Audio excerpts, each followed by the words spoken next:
गायें जोर से उच्च स्वर से हुंकार करती हुई श्री कृष्णचंद्र को घेर कर खड़ी हो गई। उन बालकों के नेत्रों में आश्चर्य तो अब भी भरा है। अतिशय विस्मित हुए वे सब परस्पर एक दूसरे को देख रहे हैं। अवश्य ही उन सरलमती बालकों को यह अनुमान होते देर न लगी कि वे पुनर्जीवित कैसे हो गए। विष की ज्वाला से उनके प्राण समाप्त हो ही चुके थे। सखन यह मन आनि मरे जिए काल हम,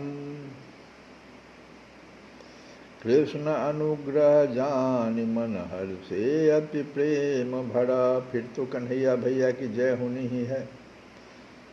आपस में शिशु मिली कहो धनि धनि नंद कुमार। और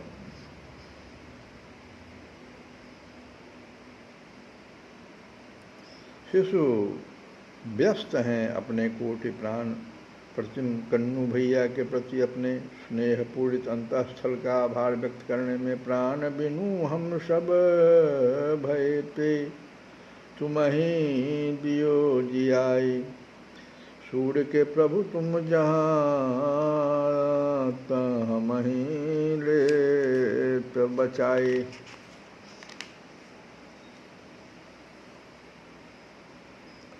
नील सुंदर के सलोने दृगों में मानो काली हर्द की वह भयंकरता प्रतिबिंबित हो उठी। नई नई चुभने सी लगी। अरे यह विषपूर्ण गर्त तो 1 योजन परिमित दीर्घ एवं विस्तृत है। देवगण भी इसको पार कर जाए यह दुस्साहस नहीं है, दुस्साध्य है। यह दुस्साध्य है, यह अत्यंत गंभीर है। ह्रास वृद्धि विहीन सागर के समान ही इसका जल भी है। फिर भी जल जंतुओं से, जलचर पक्षियों से यह शून्य है। इसकी अगाध जलराशि मेघावृत आकाश सी प्रतीत हो रही है। इसकी तीर भूमि रूप सर्पों के आवासभूत अनेकों बिलों से पूर्ण है। इतना ही नहीं, सर्पगण इनमें निवास भी कर रहे हैं। अतएव अगम्य बन गया है। यात्रियों के लिए हृदय का यह तट सर्पों के श्वास से उद्भिद अग्निधूम इसे परिवेष्टित किए हुए है। ब्रजपुरवासियों के पशुगण इसके जल का भोग नहीं कर सकते।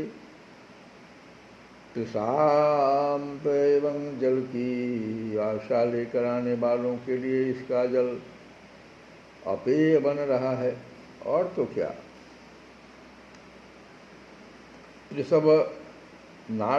त्रिशवनार्थी कहते हैं 3 बार स्नान करने वाले त्रिशवनार्थी। अमर वृंद ने भी इसका उपभोग करना त्याग दिया। आकाशपथ से पक्षियों के लिए भी इसके ऊपर से संचरण करना संभव नहीं है। झंझावात के झोंकों में उड़कर गिर जाने वाले तृण पत्र तक इसके विष के तेज से तत्क्षण भस्म हो जाते हैं। हृदय के चारों ओर 4 कोस भूमि तल की कैसी भीषण दुर्दशा है। किसकी सामर्थ्य है कि इस सीमा में प्रविष्ट हो जाए। सामर्थ्यशाली देवों के लिए भी यह दुर्गम है। वो ही इस घोर विषाग्नि की ज्वाला से समस्त द्रुम विरुद्ध आदि जल जो गए हैं, जल गए हैं।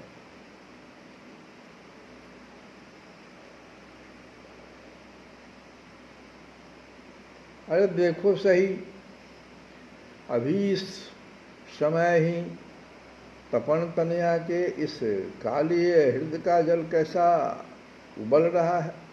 मानो चूल्हे पर स्थित विशाल जलपात्र का अति उष्ण जल आरूढ़ित एवं आवर्तित हो रहा हो तथा ऊपर की ओर ओह यह देखो, वे भूले भटके कुछ विहंग मुड़ते हुए आए। विष जल से स्पृष्ट वायु ने उन्हें छू लिया और वे मूर्छित होकर हाय उस हृदय में ही जा गिरे। इसके परिसर में अवस्थित स्थावर प्राणी भी जीवित रह ही कैसे सकते थे।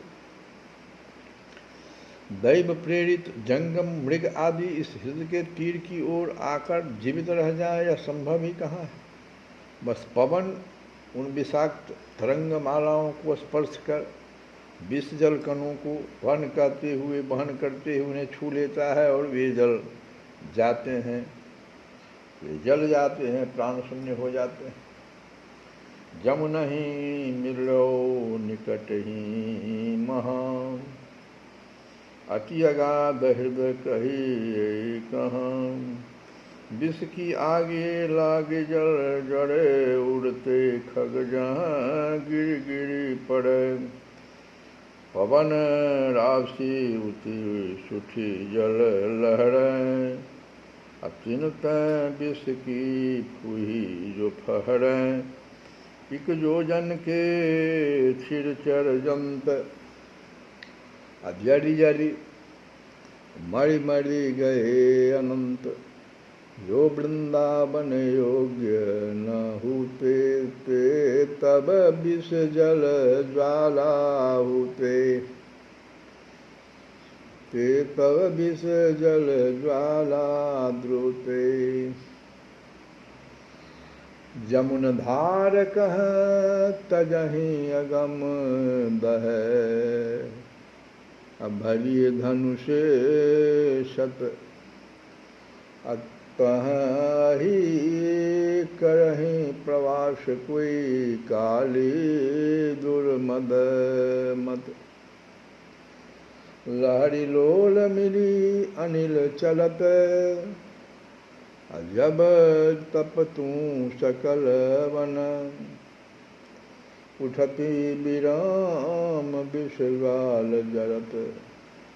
नभ उड़त विहंगगन, तट निकट बिटप झाके। जहर झार भार नहीं सही सकत, इति भाई अमित उत्पात लखी जगत।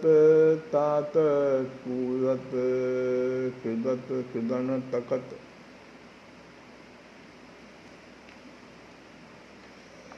किंतु साथ ही ऐसे सूने निरानंद कालिये हृदय के तट पर भी यह एक कदम्ब तरु अवस्थित अवश्य है। धा उसकी निराली हरितमा भी ब्रजेंद्र नंदन श्री कृष्णचंद्र के नयन सरोवरों में समा जाती है। ओह उसकी सत सत सुंदर शाखाएं कभी एक क्षण के लिए भी विषम विष की ज्वाला के से म्लान नहीं हुई है। उसका एक पल्लव भी झुलस न सका। यह तरुराज निरंतर एक पुण्य सौरभ का संचार करता रहता है। ब्रजपुरवासी दूर से उसका ध्यान पाकर हर्षित होते हैं। इतना ही नहीं, काल के नियमों का सर्वथा अतिक्रमण कर यह सदा एक रस मनोज्ञ एवं सुख शीतल बना रहता है। पायस शरद हेमंत शिशिर बसंत ग्रीष्म इन सब ऋतुओं में ही 12 मास निरंतर उसके अंग पुष्पभार से नमित रहते हैं।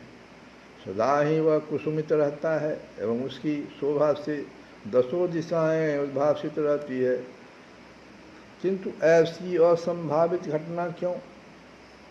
अत्यंत घोर विष की इस तरु के प्रति ऐसी प्रभावहीनता कैसे? बस इसलिए कि यह बड़भागी कदम्ब तरुराज जो है श्री कृष्णचंद्र के भावी चरण सरोज स्पर्श की परम पुनीत प्रतीक्षा में जो अवस्थित है। ब्रजराज नंदन के नलिन सुंदर श्री चरणों का स्पर्श उसे भविष्य में प्राप्त होगा। इस अप्रतिम सौभाग्य से वह विभूषित है।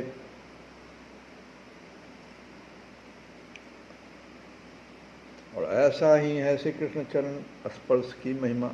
जब स्पर्श प्राप्त हो फिर तो कहना ही क्या है।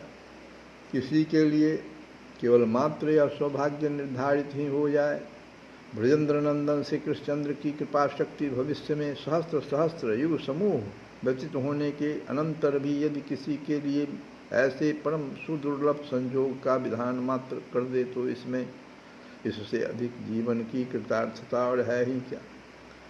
ब्रजेंद्र नंदन की अचिंत्य लीला महाशक्ति के कटाक्ष कोण में एक अद्भुत अनादि अनंत लीला लीलोपकरण